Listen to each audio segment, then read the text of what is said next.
Hi friends, welcome to our channel Ramana sports analysis.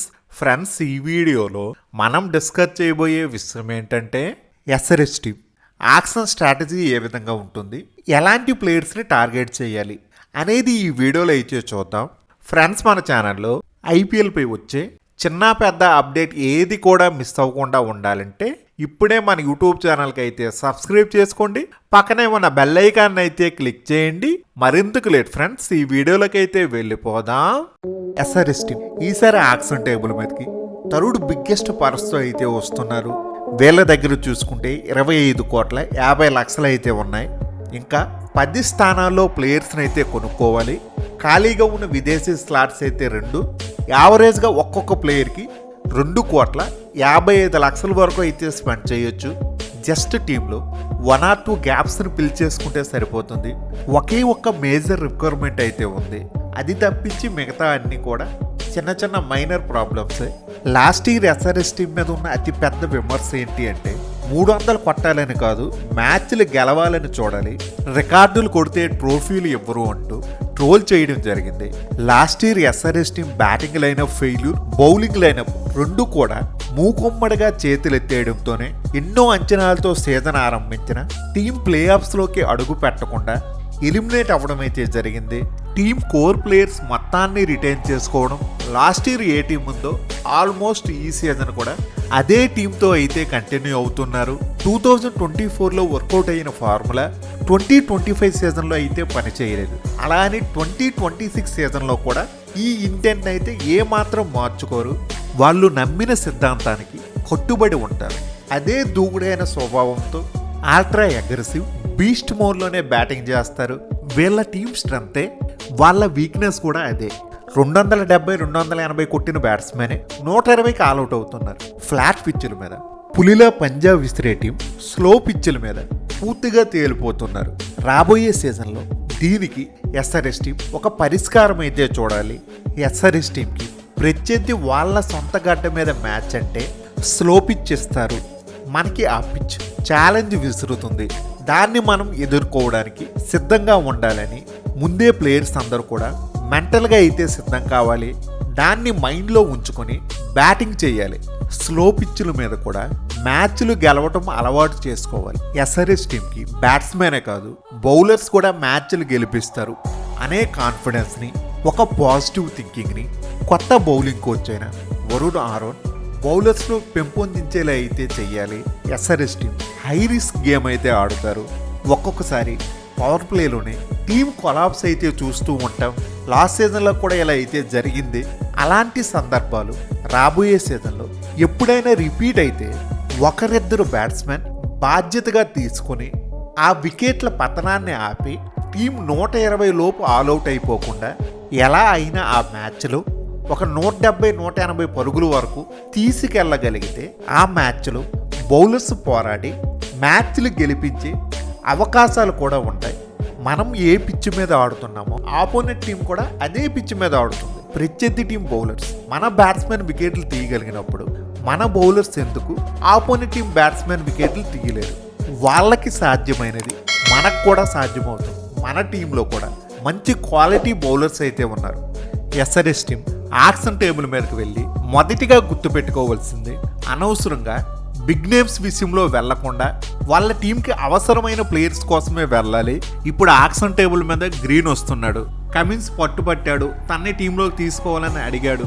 తన కోసం వెళ్ళి చేతులు కాల్చుకోకుండా టీంకి స్పిన్ బౌలింగ్ ఇష్యూ ఉంది. అలాగే లోయర్ డౌన్ ద ఆర్డర్లో బ్యాటింగ్ యూనిట్ని మరింత బలోపేతం చేసుకోవాలి. టీంలోకి మరింత మంది ఆల్రౌండర్స్ని తెచ్చుకోవాలి. అలాగే బ్యాటింగ్ లైనప్కి బ్యాకప్స్ వెతుక్కోవాలి. వీళ్ళ టీంకి అటు మిడిల్ ఓవర్స్లోను డెత్ ఓవర్స్లోను బౌలింగ్ చేసే బౌలర్లు ఉన్నారు, కానీ పవర్ ప్లే బౌలర్స్ అయితే లేరు. వాళ్ళ విషయంలో కాస్త ఫోకస్ అయితే పెట్టాలి. మ్యాక్సిమం వాళ్ళు కూడా ఇండియన్ బౌలర్స్ అయితే మంచిది. ఫారిన్ బౌలర్స్ని తీసుకున్న ప్లేయింగ్ లెవెల్లో అవకాశాలు అయితే ఇవ్వలేరు, బెంచ్కే పరిమితం అవ్వాలి. వీళ్ళకున్న 2 ఫారిన్ స్లాట్స్లో ఆ రెండింటిని కూడా బేస్ ప్రైజ్లోనే ప్లేయర్స్ని తీసుకోవడం బెటర్. ముఖ్యంగా వీళ్ళ టీం టాలెంట్ స్కౌట్స్ ఎంత బాగా వర్క్ చేసి ఇండియన్ ప్లేయర్స్ని గుర్తిస్తారో టీంకి అంత బాగా కలిసి వస్తుంది. ఫ్యూచర్లో గ్రూమ్ చేసుకోవడానికి అయితే అవకాశం ఉంటుంది. మెగా ఆక్షన్ ముగిశాక ఇదే మొదటి మినీ ఆక్షన్ కాబట్టి నెక్స్ట్ మెగా ఆక్షన్కి మరో 2 ఏళ్ళు సమయం ఉంటుంది కాబట్టి ఈలోపే మంచి ఇండియన్ ప్లేయర్స్ని గ్రూమ్ చేసుకుంటే బాగుంటుంది. ఇప్పుడు ఎస్ఆర్ఎస్ టీం అంతా ఫారిన్ ప్లేయర్స్ మీదే ఆధారపడుతుంది. ఇలా ఆధారపడడం టీంకి ఎప్పుడు కూడా మంచిది కాదు. ఇండియన్ కోర్ స్ట్రాంగ్గా ఉన్న టీమ్సే ఎప్పటికైనా ఐపీఎల్లో ది మోస్ట్ సక్సెస్ఫుల్ టీమ్స్గా అయితే నిలుస్తున్నాయి. అంతకుముందు నితీష్ కుమార్ రెడ్డిని, లాస్ట్ ఇయర్ అనికేత్ వర్మని, మరి రాబోయే సీజన్లో మరొక 2-3 ప్లేయర్స్ని పట్టుకోగలిగితే ఫ్యూచర్లో ఇప్పుడు ట్రావిస్ హెడ్, కమిన్స్ క్లాసన్ ఈ స్టార్ ప్లేయర్స్ మిస్ అయినా టీంకి పెద్దగా నష్టమైతే ఉండదు. ఎప్పుడైనా ఏ ఐపీఎల్ ఫ్రాంచైజీకైనా వాళ్ళ టీం ప్రధాన బలం అనేది ఇండియన్ ప్లేయర్స్ అయి ఉండాలి.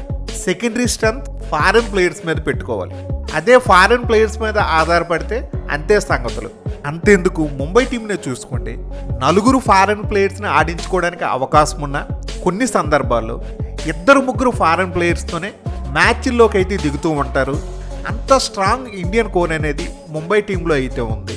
ఇప్పుడు ఇలాంటి ఇండియన్ కోర్ ప్లేయర్స్ని ఎస్ఆర్ఎస్ టీం కూడా డెవలప్ చేసుకోవాలి. ఇప్పుడు ఎస్ఆర్ఎస్ టీం ప్లేయింగ్ లెవెల్ గురించి అయితే చూద్దాం. దాని తరువాత వాళ్ళు ఎలాంటి ప్లేయర్స్ విషయంలో టార్గెట్ చేయాలి అనేది చూద్దాం. ఎస్ఆర్ఎస్ టీం ఓపెనర్స్గా అభిషేక్ శర్మ, ట్రావిస్ హెడ్ అయితే ఉంటారు. ఫస్ట్ డౌన్లో ఇషాన్ కిషన్, ప్రస్తుతం తను బీభత్సమైన ఫామ్లో అయితే ఉన్నాడు. నెంబర్ 4లో క్లాసన్, 5లో నితీష్ కుమార్ రెడ్డి, 6లో అనికేత్ వర్మ, 7లో ఆర్ స్మరణ్. తన్నైనా ఆడించుకోవచ్చు, లేదు అనుకుంటే మరొక ఆల్రౌండర్ గురించి ఎవరినైనా ఆక్షన్లో వెళ్ళి ఫైన్ చేసి ఈ ప్లేస్లో తనను ఆడించుకోవచ్చు. లేదు బైడెన్ కార్స్తో ఆడించుకోవచ్చు, కమిందు మెండిస్ని ఆడించుకోవచ్చు. చాలా ఆప్షన్స్ అయితే ఉన్నాయి. మ్యాచ్లు స్టార్ట్ అయ్యే టైంలో అప్పుడున్న పిచ్ కండిషన్స్ బట్టి కాంబినేషన్స్ని అయితే చేంజ్ చేసుకోవచ్చు. స్మరణ్ చూసుకున్న దేశవాళీలో అద్భుతమైన ఫామ్లో ఉన్నాడు. పరుగులు వరద అయితే పారిస్తున్నాడు. ఎస్ఆర్ఎస్ టీంకి టాప్ 6లో ఒక మంచి వెల్ సెటిల్డ్ బ్యాటింగ్ లైనప్ అయితే ఉంది. ఇంకా నెంబర్ 7 పొజిషన్లో ఒక ఇండియన్ ఫినిషర్ని తీసుకుంటే ఇంకా టీం మొత్తం సెట్. ఫారిన్ ఫినిషర్ని తీసుకున్న ప్లేయింగ్ లెవెల్లో ఆడించుకోలేని పరిస్థితి.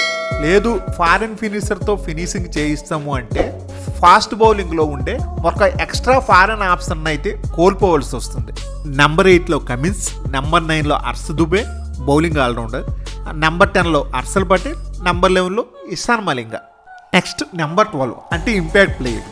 ఇక్కడైనా లేకపోతే నెంబర్ 9 పొజిషన్లో అయినా మిడిల్ ఓవర్స్లో వికెట్లు తీయగలిగి ఒక మంచి జెన్యూన్ వికెట్ టేకింగ్ స్పిన్నర్ అవసరమైతే ఉంది. అలాగే హర్షల్ పటేల్ కూడా లాస్ట్ సీజన్లో మంచిగా వికెట్లు తీశాడు. ఇషాన్ మలింగా కూడా లాస్ట్ సీజన్లో అయితే ఎస్ఆర్ఎస్ టీంకి మంచిగా అయితే అంది వచ్చాడు. తనకి ఈ సీజన్ మొత్తం అవకాశాలు కల్పిస్తే తనే ఒక మంచి గేమ్ చేంజింగ్ బౌలర్గా అయితే మారుతాడు. తనుండగా మరి వేరే ఫారిన్ బౌలర్ని ఎవరిని కూడా ఎస్ఆర్ఎస్ టీం వెతుక్కోవాల్సిన అవసరం అయితే లేదు. ఇప్పుడు ఆక్షన్ టార్గెట్స్ గురించి అయితే చూద్దాం. మొదటిగా వికెట్ కీపర్ గురించి. అటు ఇండియన్ వికెట్ కీపర్ ఉన్నాడు, ఫారిన్ వికెట్ కీపర్ ఉన్నాడు కాబట్టి మరి ఇక్కడ వేరే ప్లేయర్స్ను వెతుక్కోవాల్సిన అవసరం లేదు. నెక్స్ట్ మిగిలిన 2 ఫారిన్ స్లాట్స్లో ఒక స్లాట్లో ఒక ఫారిన్ ఆల్రౌండర్ని, మరొక స్లాట్లో ఒక ఫారిన్ ఫాస్ట్ బౌలర్ని తీసుకుంటే మంచిది. ఇంకా ఫినిషర్స్గా ఆల్రౌండర్స్ని చూసుకుంటే లోయర్ డౌన్ ద ఆర్డర్లో ఆడగలిగే వాళ్ళు Livingstone, Dasun Shanaka, Michael Bracewell. Pure ఫినిషర్గా ఆడిస్తామంటే డేవిడ్ మిల్లర్ ఉన్నాడు, తను కూడా ఒక మంచి ఆప్షన్. అలాగే మైపాల్ లామ్రావ్ గతంలో ఆర్సీబీకి ఆర్ఆర్కి ఎగ్నెస్ట్గా ఆడేటప్పుడు మంచి ఇంపాక్టబుల్ నాక్స్ని అయితే డెలివరీ చేయగలిగాడు. ప్రస్తుతం దేశంలో Syed Mushtaq Ali trophy smart age జరుగుతుంది. ఇక్కడ బాగా ఆడే ప్లేయర్స్ని, ఇండియన్ ప్లేయర్స్ని ఐడెంటిఫై చేసి తీసుకోవాలి. అలాగే ప్రధానంగా వీళ్ళ టీంకున్న బిగ్గెస్ట్ ఇష్యూ స్పిన్ బౌలింగ్ సమస్యకి ఆక్షన్ టేబుల్ మీద ఉన్న ది బెస్ట్ ఆప్షన్ అయితే మాత్రం రవి బిష్ణోయ్. తన కోసం 10 కాదు 15 కోట్లైనా పెట్టాలి. తను టీంలోకి వచ్చేస్తే స్పిన్ బౌలింగ్ సమస్యకి పర్మనెంట్ సొల్యూషన్ దొరికినట్లే. మరికొన్ని పొటెన్షియల్ ఆప్షన్స్ని చూసుకుంటే విఘ్నేష్ పుత్తూర్, కుమార కార్తికేయ సింగ్, మురుగన్ అశ్విన్, కరణ్ శర్మ లాంటి ఆల్టర్నేటివ్ ఆప్షన్స్ అయితే ఉన్నాయి. ఇండియన్ ఫాస్ట్ బౌలర్స్ నుంచి చూసుకుంటే ఆకాశ్ దీప్ని తీసుకుంటే బెటర్ అనిపిస్తుంది. పవర్ ప్లేలో కాస్త బెటర్గా అయితే బౌలింగ్ చేస్తాడు. అలాగే Chetan Sakariya, Akash Deep, Shivam Mavi, Kuldeep Sen, Akash Madhwal, Lungi Ngidi, Spencer Johnson, Reece Topley, Mustafizur. మరొక బెస్ట్ ఆప్షన్ అయితే మాత్రం ఫుల్లీ ఫిట్గా ఉంటే నోకియాని తీసుకుంటే బెటర్. మంచి ర్యాప్ వేస్తున్న బౌలర్, మంచిగా వికెట్ టేకింగ్ బౌలర్ కూడా. మరి ఇది friends SRH team action strategy గురించి వీడియో. ఫ్రెండ్స్, ఈ వీడియో మీకు బాగా నచ్చినట్లయితే లైక్ చేయడం మాత్రం మర్చిపోవద్దు. అలాగే మన ఛానల్లో IPLపై వచ్చే రెగ్యులర్ అప్డేట్స్ ఏవీ మిస్ అవ్వకుండా ఉండాలంటే ఇప్పుడే మన యూట్యూబ్ ఛానల్కి అయితే సబ్స్క్రైబ్ చేసుకోండి. పక్కనే ఉన్న బెల్ ఐకాన్ అయితే క్లిక్ చేయండి. నేను మిమ్మల్ని మరో ఇంట్రెస్టింగ్ వీడియోతో మళ్ళీ కలుస్తా. Thank you. By bye friends. జై హింద్.